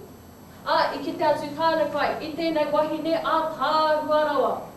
I hopu kari rawa, nā kona, I tipu te aroha ki roto I a rawa anō. Mai te hopu kari noa, ka hia au I taua momo aroha. Whai muri I ngā hui, I taki kōrero a hine mua me tū tānekai, kia hāngai a rawa I tētai mahi huna. Heoi, I ki te umukari I tēnei momo mahi. No reira, I whakakapi o umukari o rawa aroha. Ki mai umukari, toi a mai ngā waka ki runga nei, kia kore a hine mua I wehi. Heoi, rereke katoa te mahi huna a hine mua me tū tānekai. Ko tātū tānekai kia hine mua, I a pō, kārehe hau. Whakarongo mai ki tō kōauau e karanga ki āpui. Kāore tēnei he kōauau noa. Ko hāngaia tēnei kōauau mai te ringa o tētahi tohunga. Mā tōku kōauau koe e nau mai ki au. No reira, I a pō, kāore he hau, ka noho a hine mua ki te taha o te wai, me te whakarongo ki te kōauau atu tānekai. Heoi, I tētahi pō, kāore a hine mua I hehia kia tatari. I te pana tōna aroha kia kite I atu tānekai. No reira, I te wā e mai ai o ngā mātua, I makere a hine wai o ngā kaukahu ki te taha o te wai, kia tumata tōna kaukau ki te mautere. Au e taupiri e te makariri o tēnei kōtiro. Kāore he rā, kāore he hau, ko tōna ara noa ko te tangi o tō kōauau. I tōna tainga ki te mautere, I tere kuhuia ki te wai mahana, kia whakamahana I tōna tinana. Heoi, I tere huna a hine mua, I te wai I kite ia I te hāweni atu tānekai, e hara mai ana ki te rapu wai ma atu tānekai. Rapu wai ana tēnei hāweni kātahi ka patua hine mua I tēpu mai o ngā ringa. Te mataku o tēnei hāweni. Ka tere o mai a ki atu tānekai, kia whakamohio ki aia Ihaka. Heoi, kāre atu tānekai pakuaha. Ko tāna, teikina tētahi ipu anō, rapu wai māku. Reira I whai te hāwini tētahi ipu anō, hoki atu ki te wai me tōna hoha, ka patua hine mua I tōna ipu anō. Heoi, I tēnei wā, I pātai mai te hāwini, ko ai koe. Ko tā hine mua, teikina I atu tānekai māku. Nā kona, hoki atu te hāwini ki atu tānekai, ki ana ki atu tānekai Ihaka. Heoi, I tēnei wā, kua pau katoa te honge a atu tānekai.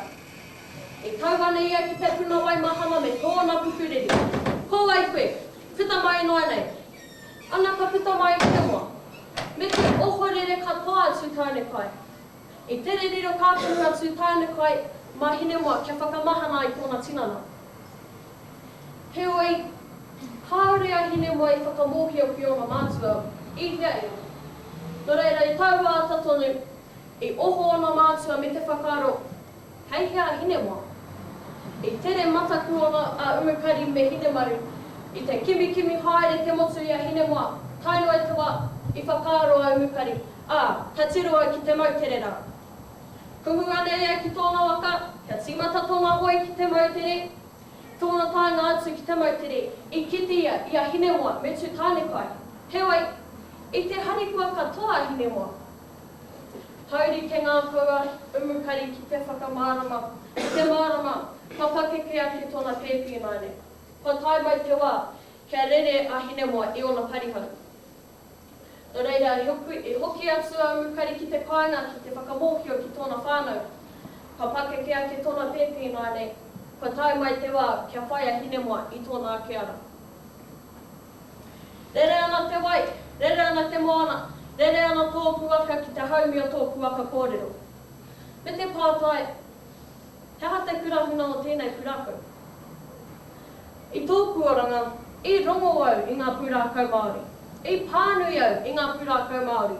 Heoi, kāre au I tino mōhio ki ngā kurahuna o I nei pūrākau. I tētahi rā, I pātai au ki tō kutuahine. Kia te take o nei pūrākau I ngā kāore he pono ngā kōrero. Ki mai tō kutuahine ki au, I te wā ka pakeke aku koe, ka māra mai koe ki ngā kurahuna o nei pūrākau. Ahakoa he tika, he te karane ngā kōrero, ka māra mai koe a tōna wā. Ki te pono au, kātahi au koa koe ngā kurahuna o nei pūrākau. I tērā tau, heoi, mā te aha I tāko. E a koe rongo ai ki tēnei pūrākau. Ka tino rongo koe I te aroha a hina moa me tūtāne kai. E tangi a tūtāne kai I tōna kōauau, I a pō, kia rongo ai a hine moa ki te tangi o tōna aroha. E kaukau a hine moa, mai ōwhata ki te mautere o mokoia, kia whakātu kia tūtāne kai I tōna aroha. E takahi rāua I te kiakia o ngā mātua nā te aroha. Ana ka tau mai tēnei pātai anō, hea te kurahuna o tēnei pūrākau. Ko te aroha. Ka whakatauira tēnei pūrākau I te aroha. Ko te kurahuna o tēnei pūrākau, ko te aroha. Au e taukuri e, tōku pūhai hoki. Heoi, a tōna wā, ka tau mai tōku ake tūtāne kai. Ana e te whānau, ka tau mai tātou ki te kei o tōku aka kōrero. Me te pātai anō, hea te akoranga o tēnei pūrākau. He maha ngā akoranga o tēnei pūrākau. Heoi, e ai ki o ku kōrero, ka whakatauira tēnei pūrākau I te aroha. Nā ko nā, kia whakautu I taua pātai rā, ko te aroha e whakatō, ko te aroha e puta mai te akoranga nei. E whakatō a hine moa me tūtāne kai I o rāua aroha, ara ko te aroha te putunga. Ki te kore koe I whakatō I tō aroha, ka kore koe whai I te aroha.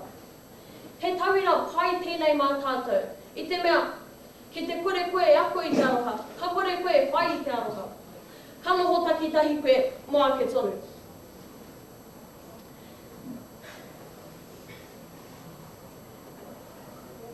Ki roto I tēnei pūrākau, ka tino rongo koe I te aroha I tūtāne kai me hine moa. He maha o rāua mahi, kia whakatō I tō rāua aroha. Heoi, ki te mutunga o tēnei pūrākau, ko te aroha te putunga. Ko tētahi atu o ngā koranga o tēnei pūrākau, ko tētahi waiata, ana kopo kare ana. E kōrero ana tēnei waiata mo te haerenga o hine moa me tōna kaukau mai ōwhata ki te mautere mo koia. Tiro ki tēnei, he waiata e kōrero ana mo te aroha a hine moa mo tūtāne kai. Hau e taukuri e, tō rau aroha, kai hiawhia au I tērā. Heoi I te whānau, he whakakōpani a kōrero, he māwhitiwhiti ki te wā, ka mōhio te tangata. Ka māwhitiwhiti ki te kākahu, ka maumahara ki te mātauranga, ka tū ki te māromatanga o tātou katoa. E hine o ki mai rā, ka mate ahau I te aroha e. He piko, he taniwha, waikato, kaniwharau. Kata.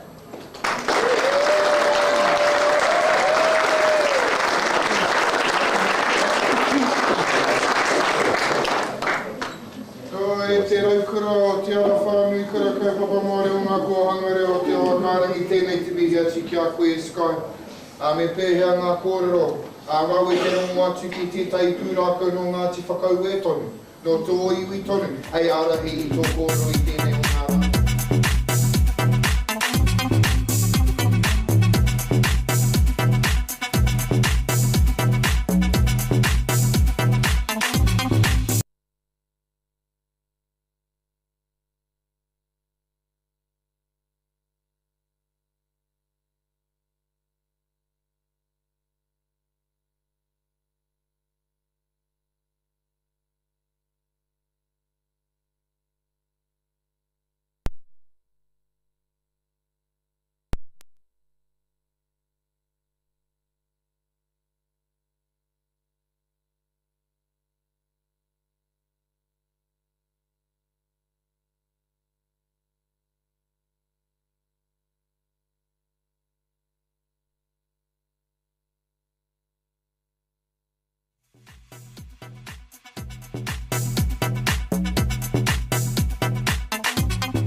interruption. His topic for today is whānau. Nō reira, i runga e tērā, tēnei te karanga atu ki a koe, Toitū, karawhiua!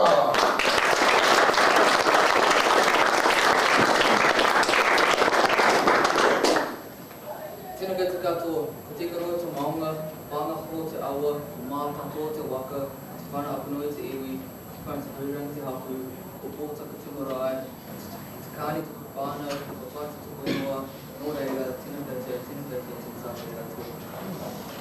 My whānau will make an interesting reality TV show. It will be more fabulous than Ngā Kardashians, more action-packed than New Zealand hunting, and more tastier than my kitchen rules. And action. We have 5 in our whānau. My mum is so hard-working, if you were to bring cameras into our house, you'll pull up to Rāwhiti Ihaka or Marlborough, to a white 3-bedroom house with brick tiles on the roof. And you'll see my mum at 5:30 AM getting ready to leave for one of her 2 jobs. Mum works at the Marlborough Bakery 4 days a week, Wednesday, Thursday, Friday and Sunday. When she and Dad go out on a date, she dresses up nice and will be as fabulous as a Kardashian. When she isn't at the bakery, Mum is a caregiver for my sister, Turi, who is 12 and has epilepsy. My sister has a routine of medicine at 7 in the morning and at 7 at night. She sits in a wheelchair most of the day while she's at school, otherwise she's crawling. She also likes music, especially the song Head, Shoulders, Knees and Toes. She was born with a condition called KCN2, which means she can't talk and walk. The camera could then pan to see what my dad is up to. He's up at 5 in the morning to drive to Levin, which is an hour-and-a-half drive. He drives via the players to a track and stays the week, then comes home to our smiling faces. Dad works 5 days a week and then takes me to my sport. I'm the first 5 in Rāwhiti White rugby team. We are not undefeated, but we always give our best. And it's always good to work with my mates, Jada, Jack, Carlo and Charlie. Our coaches Stacey and Sammy teach us some good skills and always thank us for the game before we leave. Good game boys, well done, whether we win or lose, sets us up for the rest of the weekend. After the match, I usually jump into the car and my Puri rugby clothes. Then we all go as a family to watch my dad play rugby. If I'm hungry, I'll go walk across to the dairy, get a mint and cheese pie and a Powerade to replenish my electrolytes. I've learned about my sport, fitness and my health from my PE teacher, Mr. Whakataetae. I've also learned about my whakataetae, my whānau, my wide work, my whakapapa, my mind and my physical well-being. Dad plays first 5 like me. He's not fast, I'm faster than him. But he's good at reading the game and he's a good communicator with his halfback and he's awesome at kicking and converting tries. His pioneer uniform is pretty cool. It's light blue and has Māori kōwhaiwhai designs on the side of it. After the game, the whānau usually jumps in the car and I go to work. I clean stock trucks as my job. My boss is a good guy to work for. He's mates with my dad, so I'm on my best behaviour sometimes. I save half my money in my savings account and the other half I am free to do whatever. I may buy food, although I bought a kiki tea last week. I like working there a lot because we're allowed to drive the trucks around the yard, which is a cool experience, and if we work late, there are cabins for us to sleep in. The cameras could then catch all of this interesting stuff. Back at home on a Sunday, well, all Dad does on a Sunday is watch my sister or take her for walks and plays Head, Shoulders, Knees and Toes. Her favourite song. Dad only cooks a roast on a Sunday, either lamb or chicken. Mum does the stuffing when she gets back from the bakery. My kitchen rules for sure. It's our relaxed day, normally watching Netflix and stuff. There's usually me, Dad and my sister during the day until Mum gets home. My big brother is down south at uni. He's studying sport coaching and Māori. If you were to take a camera down to him, he'll be studying an exam with his friends or FaceTime his girlfriend in Wellington. My brother's a handsome and clever guy. He treats me well when he comes home and spins some yarns about what he's been up to. I love when he comes home because I miss him. When we go to the beach, we usually go to Ngāwi or Tora, where we dive for kina, crayfish and paua. Diving in the moana is equivalent to my whānau hunting in a ngākau. If those cameras came with us, they would see us all packed up in the car. We'd pack a few snacks and eat before we leave. Mum and sister sit on the beach while me, Dad and my big brother go to the water. Take the scraper, the goggles, the bag. We wear our dive suits and flippers because it's freezing water and it usually takes a couple of hours. It takes 45 to an hour to drive to get home, depending on which beach we're at. When we get home, we clean our gear off and Dad usually makes creamy pie and kinder on toast for dinner. My kitchen rules. As for me, as the favourite son, apart from work and going to kura, I love to play sport, especially basketball and rugby. Sometimes I go to the mud or gym to get those gains in. I hang out with my mates. We normally just use the East Coast around Wellington or just be chilling at home. My favourite food is butter chicken, and when Mum makes it, it's obviously my kitchen rules. So as you can all hear, my whānau will make an interesting reality TV show. We live in the beautiful Wairarapa. We're surrounded by community, mates, and good kai and ka.